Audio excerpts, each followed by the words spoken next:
सब जो वेजिटेबल है, फ्रूट है, हम लोग हमारे स्मॉल ये वाला है।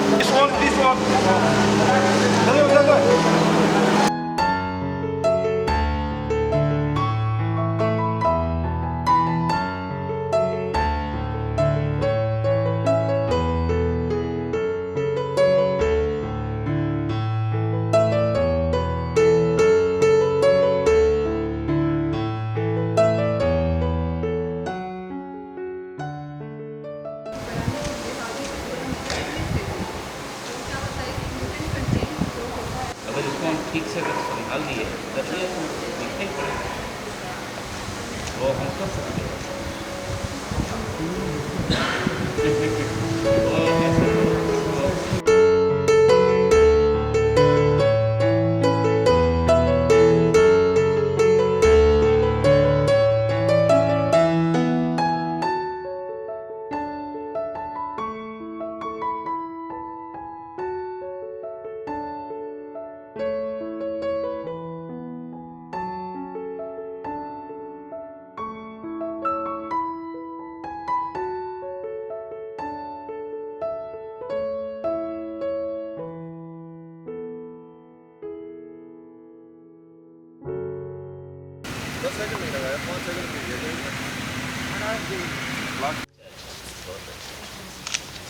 इसमें जो दिया कितना है बम्बू का कप से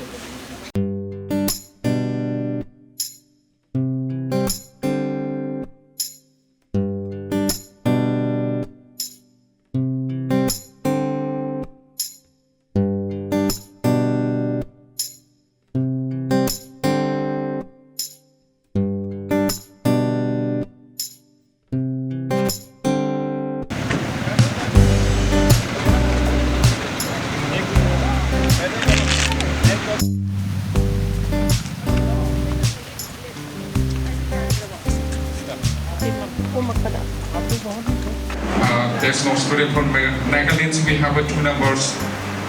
Nominees for the ICRs are from Kerala, and that we have the Governor of the Manipur, His Excellency.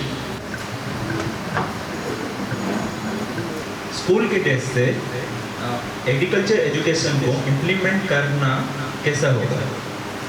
इसके बारे में सीआर का डिवीजन ऑफ एजुकेशन है, इनमें सभी सेंट्रल स्कूल के जितने प्रिंसिपल हैं उनकी एक मीटिंग हुई थी। सामने वैज्ञानिकों के सामने यही चैलेंज है। अब इसको वैज्ञानिक चुनौती के रूप में लें, हमारी जो ज़रूरत है उसके अनुसार उसकी हमें पूर्ति चाहिए, और पूर्ति के अनुसार फिर अभी आपने देखा कि जब कोविड आया तो बहुत सारे चीज़ हमारे पास नहीं था, लेकिन उस चैलेंज को लिया देश ने। हम उस क्षेत्र में भी बहुत सारे किट्स बनाए, तमाम दवाइयाँ को किया, बहुत सारे लेबोरेटरीज में हमारे काम हुए और हम दुनिया का नेतृत्व करने वाले बन गए। उस प्रकार से फूड्स के बारे में भी, कृषि के भी, यानी ये सबसे बहुत व्यापक क्षेत्र है। मुझे लगता है कि आपने ये बहुत अच्छा सब्जेक्ट चुना है। हर एक वो देखना कोई हर एक प्रिंसिपल को एक लिखा गया था, तो अनऑफिशियल प्रयास चालू है, उसको कार्यान्वयन में कैसे करना है हम लोग तक किसानों का आमदनी दुगना कर दिया जाए। बहुत सारा प्रोग्राम है सर जो किसानों के वेलफेयर के लिए चलाया जा रहा है सर, फिर भी वो ग्राउंड रियलिटी सर वो अभी तक फुलफिल नहीं हुआ सर। ऐसा क्या किया जाए जो हम एग्रीकल्चर स्टूडेंट और कॉलेज प्रशासन इसे फुलफिल किया है? पहला तो हम ये चाहते हैं कि एग्रीकल्चर के जो हमारे ग्रेजुएट हैं वो खुद खेती की ओर जाए। अभी हम थोड़ा सा जॉब की तरफ ज़्यादा जाते हैं, जब वो खेती की तरफ जाने लगेंगे तो ये शायद जो आपका प्रश्न है इसका समाधान अपने आप मिल जाएगा। दूसरा ये है कि अभी गवर्नमेंट ऑफ इंडिया ने 10,000 किसानों की केस स्टडी बनाई थी, जिनकी आय दुगनी, उसमें उनके फ़ोन नंबर, मोबाइल, नाम, गांव, जिला, प्रदेश सब दिया था। तो कई जगह पे हम काफ़ी सफल हुए हैं, कई जगह प्रयास जारी है। पर दूसरा उसका सरकार की तरफ से है कि उसमें MSP के माध्यम से भी उसकी जो हर एक क्रॉप की है 24 फसलों पे MSP दी जा रही है। इससे भी उनकी एक ऐश्वर्य कम हुई है। तीसरा, अभी आपने देखा होगा माननीय प्रधानमंत्री जी ने 106 नई वैरायटी कुछ दिन पहले पिछले महीने रिलीज़ की थी, जो क्वालिटी के हिसाब से, प्रोडक्टिविटी के हिसाब से काफ़ी अच्छी थी। तो ये जब सीड चेन में जाएगी, किसानों तक जाएगी, तो प्रयास कंटिन्यूस चलता रहेगा, क्योंकि हमारी ज़मीनें कम होती जा रही हैं, संख्या बढ़ रही है, तो चैलेंजेस बहुत सारे हैं। 144 करोड़ लोगों को 3 बार खाना खिलाने का, तो जहाँ से हमने यात्रा फूड डेफिसिट से शुरू की थी, आज हम फूड सरप्लस में आ गए हैं। पहले हम इंपोर्ट थे, अब एक्सपोर्ट भी कर रहे हैं। और उसका भी बोलना चाहिए कि जो है टोटल अमाउंट बढ़ रहा है, धीरे धीरे उस पर काम चल रहा है।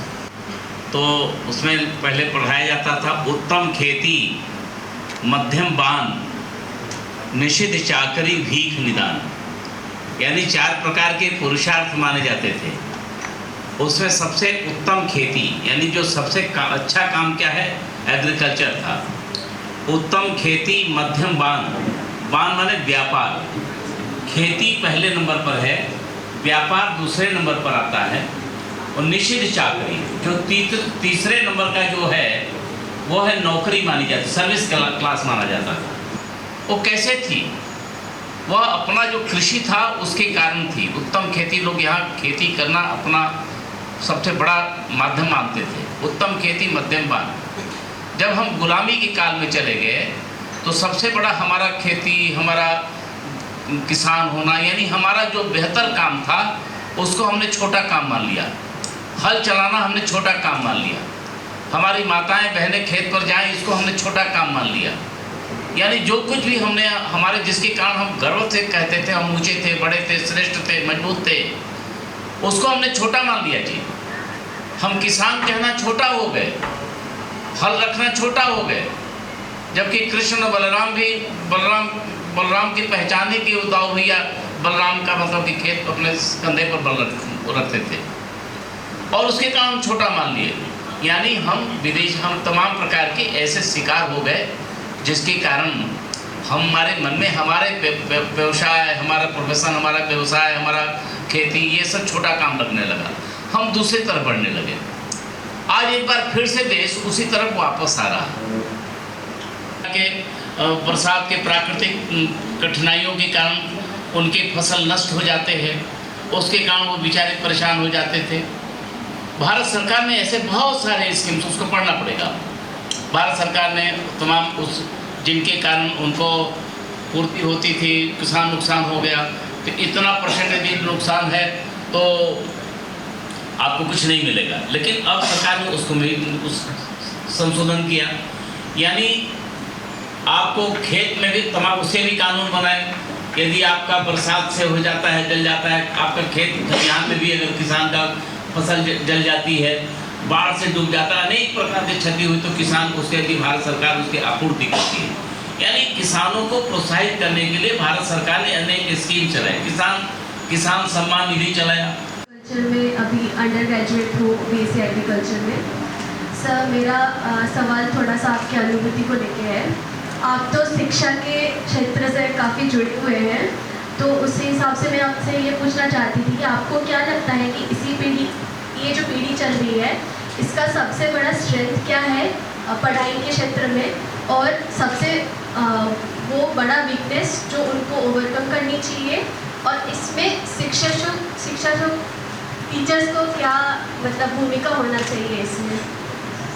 जो स्टूडेंट और टीचर का नॉलेज गैप है बहुत कम होता जा रहा है। कई बार ये भी देखा गया है कि स्टूडेंट कई बार ज़्यादा जानते हैं कई चीज़ों में, क्योंकि आपके पास इंफॉर्मेशन एक्सप्लोजन है, हर जगह से इंफॉर्मेशन आ रही है, तो आप उसको यूज़ कर रहे हैं, पढ़ भी रहे हैं।